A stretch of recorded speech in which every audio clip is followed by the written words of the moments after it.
Hi friends, இன்றைக்கி நம்ம brush pen calligraphy பற்றி பார்க்க போகிறோம். தான் ஆர்டர் பண்ணேன். 187 ருபீஸ். ரொம்பவே சூப்பராக இருக்குது.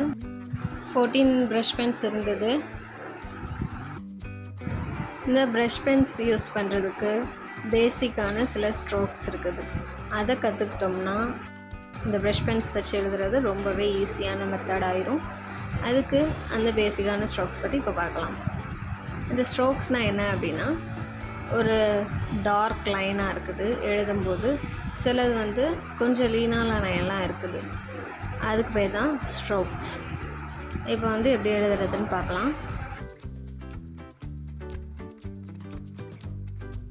First stroke up stroke, second stroke down stroke. இப்போ அப் ஸ்ட்ரோக்ஸ் எப்படி எழுதலான்னு பார்க்கலாம். இந்த லீனாக தின்னாக ஒரு கோடு கீழே இருந்து மேலே போடணும். அது பேர் தான் அப் ஸ்ட்ரோக். டவுன் ஸ்ட்ரோக் அப்படிங்கிறது மேலே இருந்து கீழே கொஞ்சம் டார்க்கான லைன். அடுத்து ஓவர் டர்ன். ஓவர் டர்ன் அப்புறம் அண்டர் டர்ன். இந்த ஸ்ட்ரோக் எப்படி எழுதுறது அப்படின்னா, ஒரு கீழே இருந்து மேலே லீனான கோடு, அப்புறம் அண்டர் டர்ன். நேராக எழுதலாம், இட்டாலிக் டைப்பில் கொஞ்சம் சைடாக எழுதலாம். அஞ்சாவதாக காம்பவுண்ட் கர்வ். அந்த thin and thick lines curves இருக்கு இல்லையா, அது ஒன்றா சேர்த்துறது தான் compound curve. Oval stroke.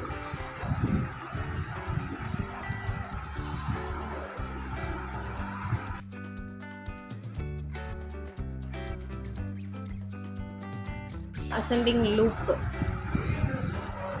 and descending loop.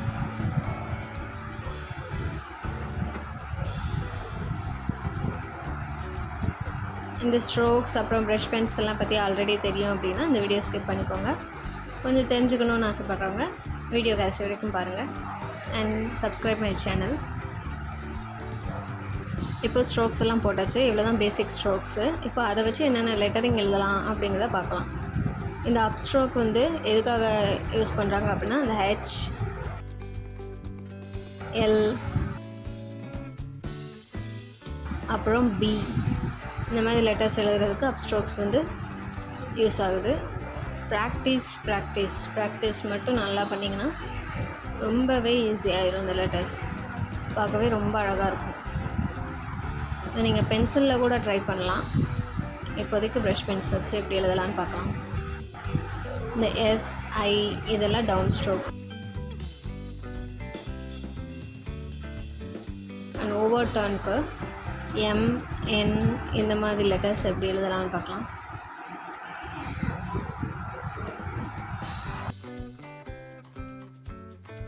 And under turn you,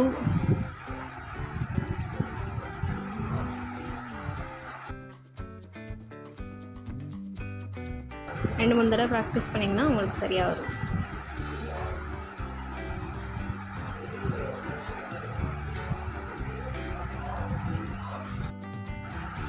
இந்த ஏ போடும்போது ஜஸ்ட் ஒரு ரவுண்டு போட்டுட்டு அதுக்கப்புறமா இந்த கோடு மாதிரி போடுங்க. இப்போ நல்லாயிருக்கும். அதே மாதிரி டி போடும்போதும் ஒரு ஓவல் ஷேப்பில் போட்டுட்டு அதுக்கப்புறம் டி போட்டிங்கன்னா தான் அந்த ப்ரஷ் பென் லெட்டரிங் மாதிரி இருக்கும்.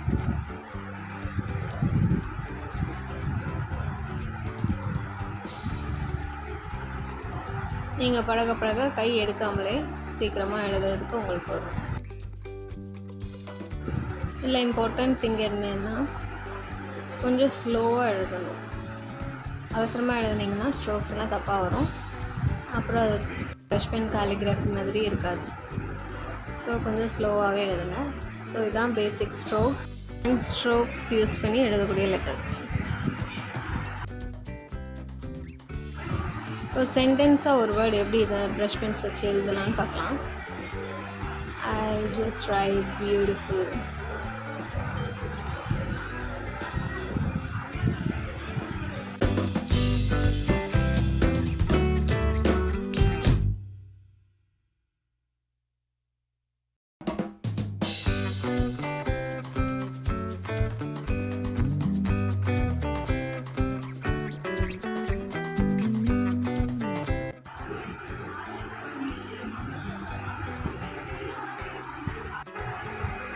இப்போது இந்த ப்ரஷ் பென்ஸில் alphabets small letters and capital letters எப்படி எழுதலான்னு பார்க்கலாம்.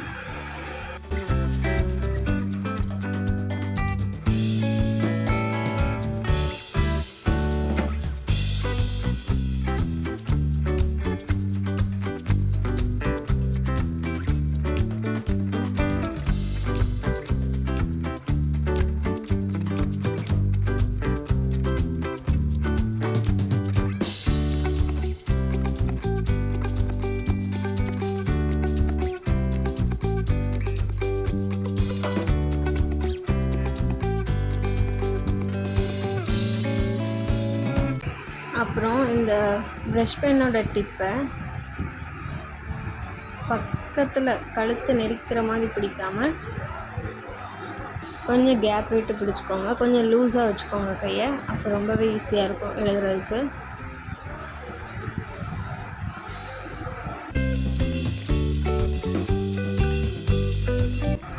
டைட்டாக பிடிக்கணும், அப்புறம் கொஞ்சம் லூஸாக விடணும்.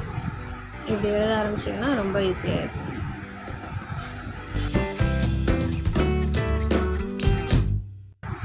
ஸ்மால் லெட்டர் எழுதியாச்சு. இப்போ அதை வச்சு ஒரு வேர்ட். ஹலோ.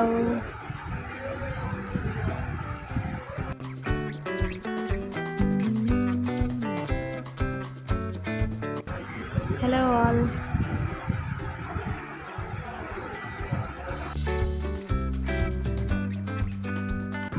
நெக்ஸ்ட் இப்போது கேபிட்டல் லெட்டர்ஸ் எப்படி எழுதலாம் பார்க்கலாம்.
இந்த ப்ரஷ் பென்ஸை பிளெண்ட் பண்ணோன்னா 2 கலர் ஜாயிண்ட் ஆகி வரும்.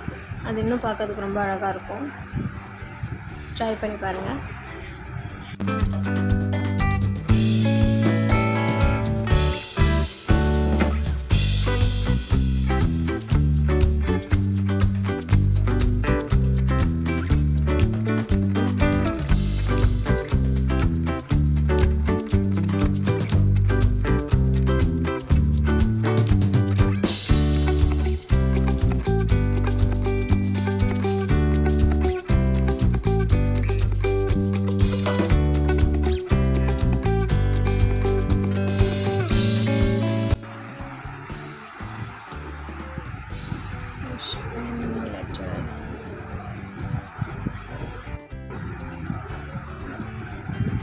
ஓகே ஃப்ரெண்ட்ஸ், இந்த வீடியோ உங்களுக்கு பிடிச்சிருந்ததுன்னா லைக் பண்ணுங்கள், ஷேர் பண்ணுங்கள். அண்ட் உங்களுக்கு இது யூஸ்ஃபுல்லாக இருந்ததுன்னா கமெண்ட் பண்ணுங்கள். விடாமல் ப்ராக்டிஸ் பண்ணி பாருங்கள். ரொம்பவே ஈஸியாக இருக்கும் இந்த மாதிரி எழுதுறது. எல்லாருக்கும் ஹாலிடேஸ் தான். ஸோ எதையாவது ஒன்று கற்றுக்கணும் அப்படின்னு யோசிச்சிங்கன்னா, உங்கள் ஹேண்ட் ரைட்டிங் அழகாக இருக்கணும்னு சொன்னால் just follow my YouTube channel. Thank you.